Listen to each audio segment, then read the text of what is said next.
The storyteller welcomes you to another nightmare. Plug in your earphones, close your eyes, and let us begin.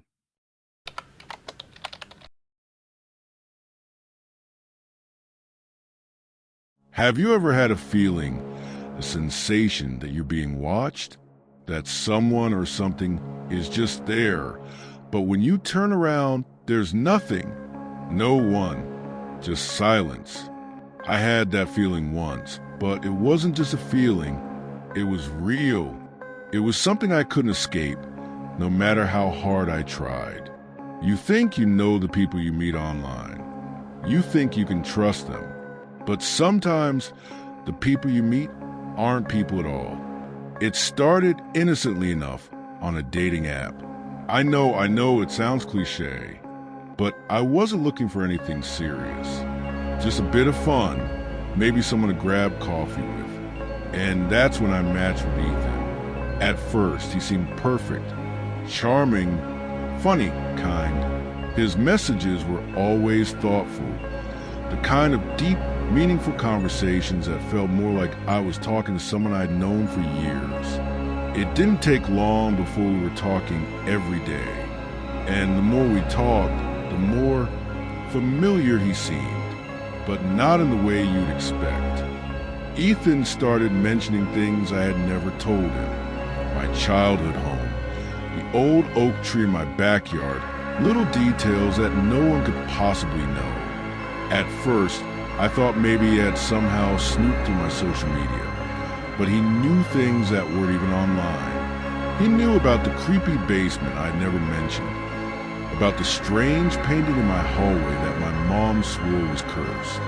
It was like he had access to memories I hadn't even shared with my closest friends. But the real shock came when he asked me if he could visit my house. I wasn't sure what to make of it. I was hesitant.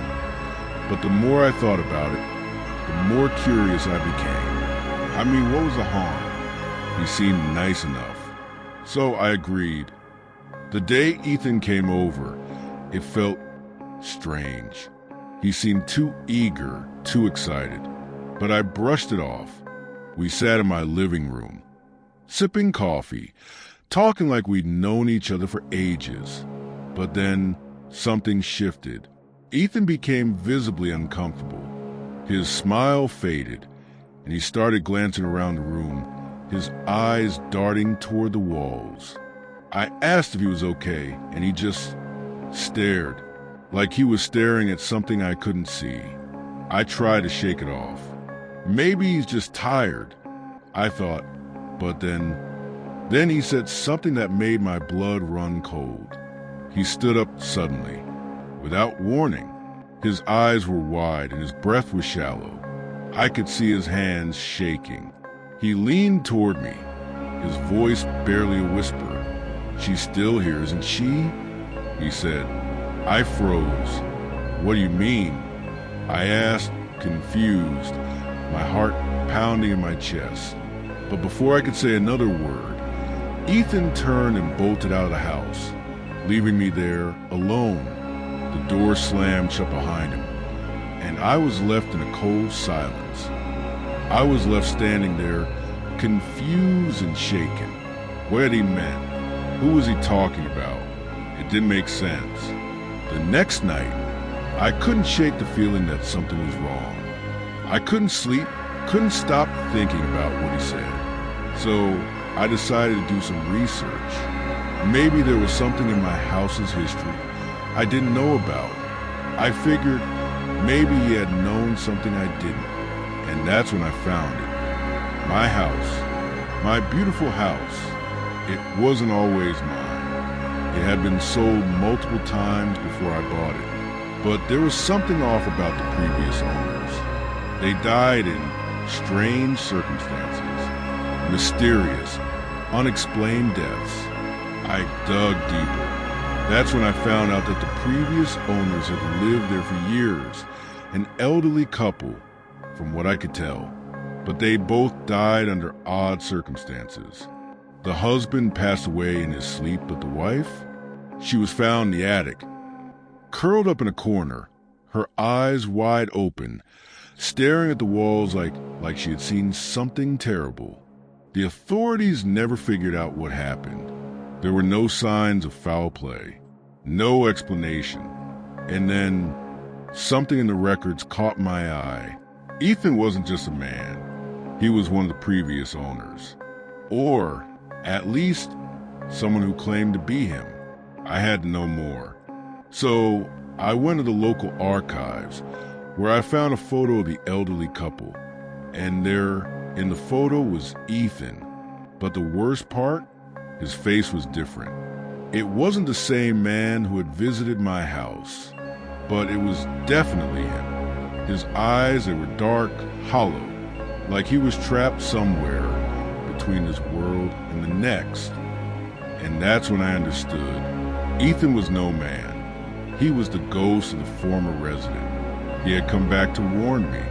But what was worse was that he wasn't the only one. The restless spirit of the wife, the woman who died in the attic, was still there. And now, she wanted something from me. I don't know if you believe in ghosts. I didn't, not before that night. But I do now. I can feel her presence in my house. It's like she's watching me, waiting, the walls. The same ones Ethan stared at, they're alive. I can hear whispers now. And sometimes late at night, I feel someone breathing in my ear, like she's trying to tell me something. I don't know how much longer I can stay here. So, if you ever find yourself on a dating app, be careful. You might think you're meeting someone new, but you could be letting something far more dangerous into your life. And if you ever feel like someone's watching you, trust your instincts, because sometimes the dead don't rest. They wait for you. Before we move on to the next story, if you like true scary stories, please subscribe to Storyteller and click the bell icon for more creepy tales every week.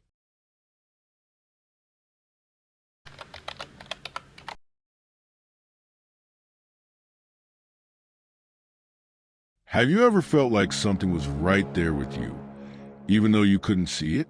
It's a feeling that haunts you, gnaws at the edges of your mind, makes your skin crawl, no matter how hard you try to ignore it. I felt that way once. But what's worse, I found out it wasn't just a feeling. It was real, and I was never alone. It started on a dating app of all places.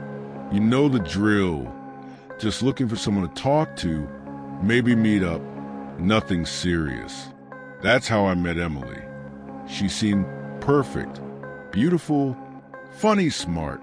We hit it off right away. We spent hours texting every day, sharing stories, jokes, and dreams. It was easy with her, like I had known her forever. Eventually, we decided to meet up in person. Nothing fancy.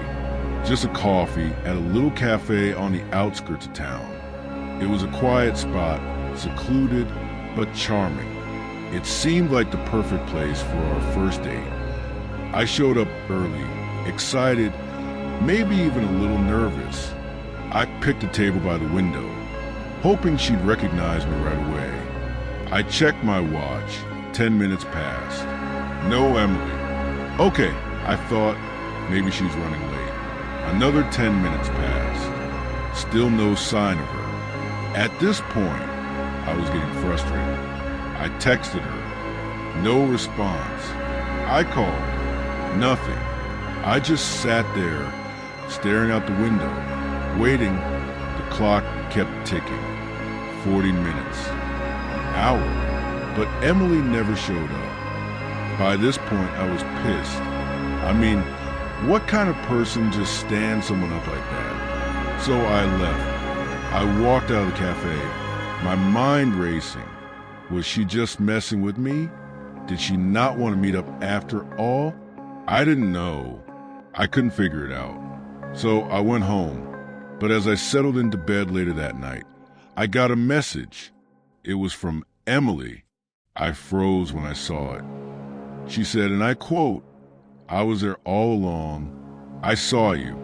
I saw everything.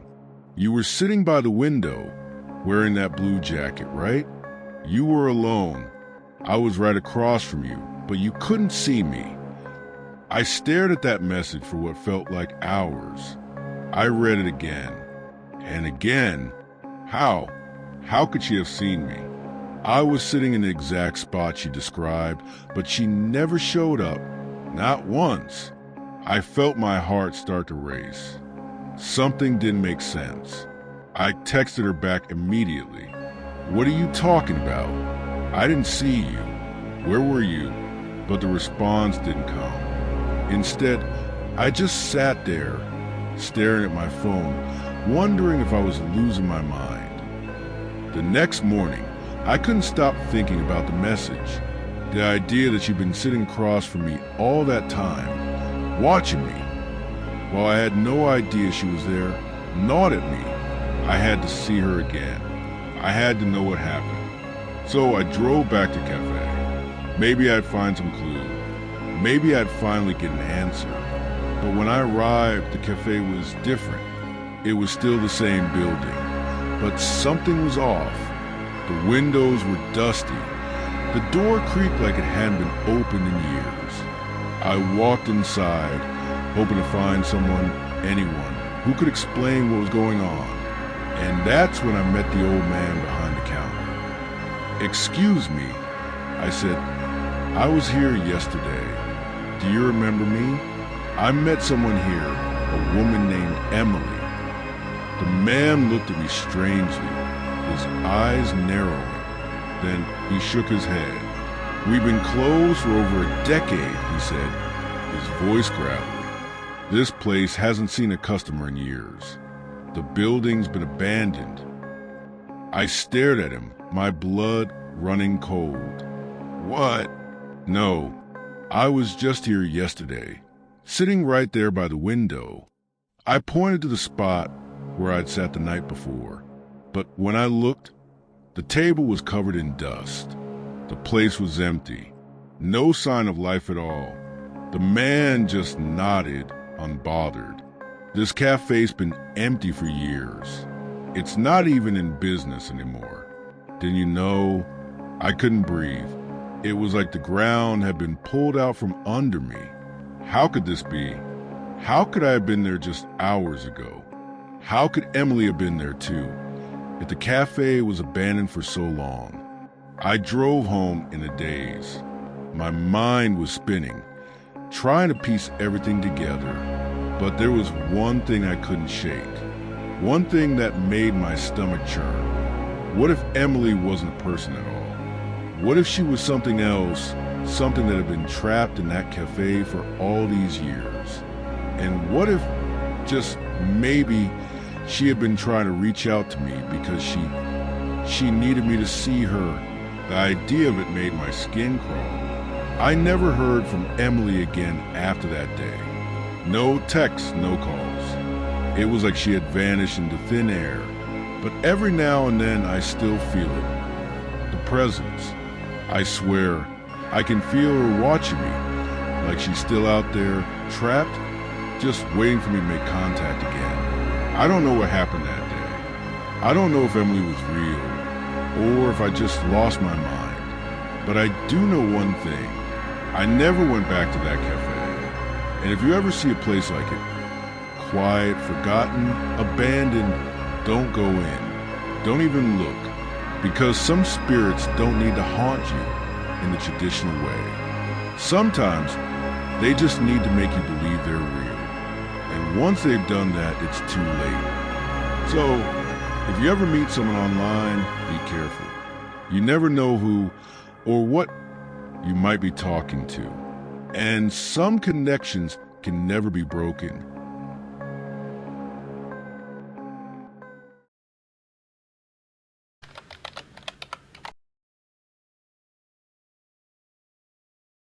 Have you ever gotten a text that you really wish you hadn't? Something that made your stomach drop and the hairs on the back of your neck stand up? I have. And it wasn't just any text. It was from someone I never should have been talking to. Someone who wasn't even alive. It all started with a simple dating app and ended with a nightmare I can't escape. It was just another night of swiping through profiles. I wasn't expecting anything special, just passing the time. But then I matched with Sophia. Her profile was warm, kind, nothing too out of the ordinary. We started chatting, and I quickly found myself enjoying the conversation. She was funny, intelligent, seemed genuinely interested in getting to know me. We talked for a few days, and like any normal conversation, it felt comfortable, casual, nothing weird, until our first video call. When I called her that night, everything seemed fine at first. She answered quickly, her face glowing in the dim light of her room. But then, something started happening. Her face flickered. It was like her image was glitching. For a split second, it looked like her face was disfigured, twisted. I thought it was just a bad connection, you know?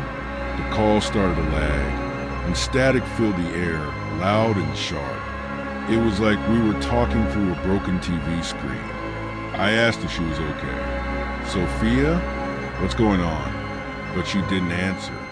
She just stared at me, eyes wide and frozen. And then it got worse. The static became unbearable, like someone was scrambling the signal on purpose. Her face twisted again, this time for longer. It was unnatural. I could feel the hair on the back of my neck stand up just as quickly as it happened.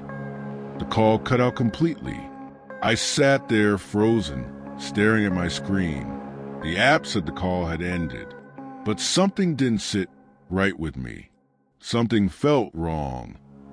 The next morning, I woke up to a message from Sophia. At first, I thought, okay, maybe she's having some issues with her phone. But as I read her message, I froze. She said, Ben, I'm sorry. I didn't mean to scare you. I've been trying to reach you from the other side. I'm not alive anymore. I died in a car accident a few days before we even started talking. I've been stuck. I stared at the message.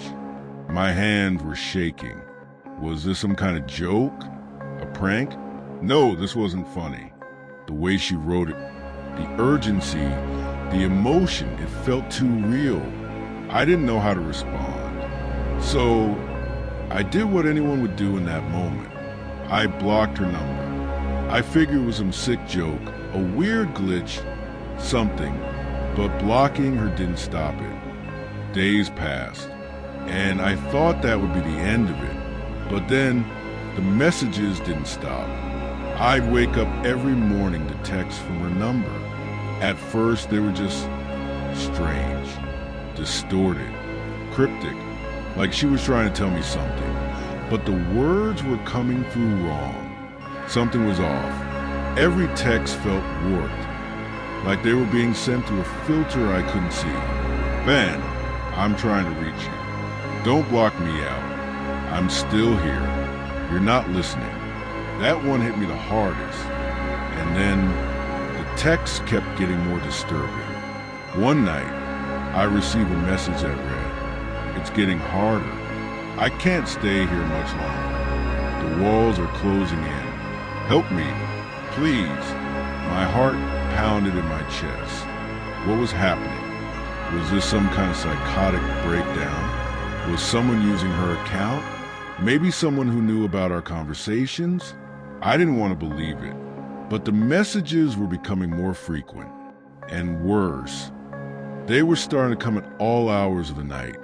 One night, I woke up to find a new message from her. But this one was different. It was a picture. I opened it, my stomach dropping. It was a picture of Sophia, but not the Sophia I had been talking to. The woman in the photo was different. Her face was pale, almost ashen. Her eyes were wide open, unblinking. She had this unnatural, twisted grin on her face. I stared at it for what felt like hours, my mind racing. The message attached said, "I'm trapped here, Ben. Can't you see me?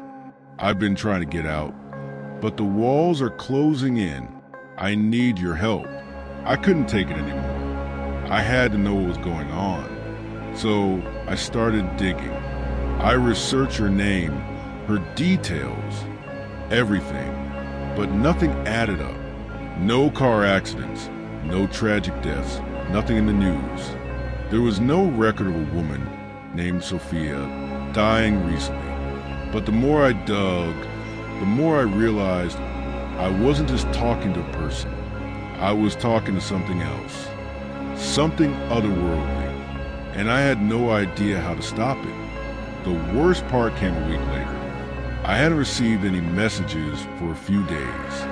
I thought maybe it was over, but I was wrong. One night, just as I was falling asleep, my phone buzzed again. It was from her, but when I looked at the message, I froze. It wasn't like the others. There was no text, just a series of numbers, a phone number, and a message at the bottom. "Call me, Ben. I need you to call me now." I didn't want to. I couldn't. But something inside me made me dial the number. I had to know. I had to get answers. It rang once, twice, then a voice picked up. But it wasn't Sophia's voice. It was distorted, hollow. "Ben," the voice whispered, "I've been waiting for you. Now you'll never leave." And then the line went dead. I haven't heard from her since. But every now and then, I get a message. It's not from Sophia anymore. It's from an unknown number, a random string of letters and numbers. And it always says the same thing. "I'm still here. I'm still waiting." I don't know who or what I was talking to, but I do know this. I never should have answered that call. So, if you ever find yourself talking to someone online, remember this. Not every message is from someone alive, and some numbers don't belong to the living at all.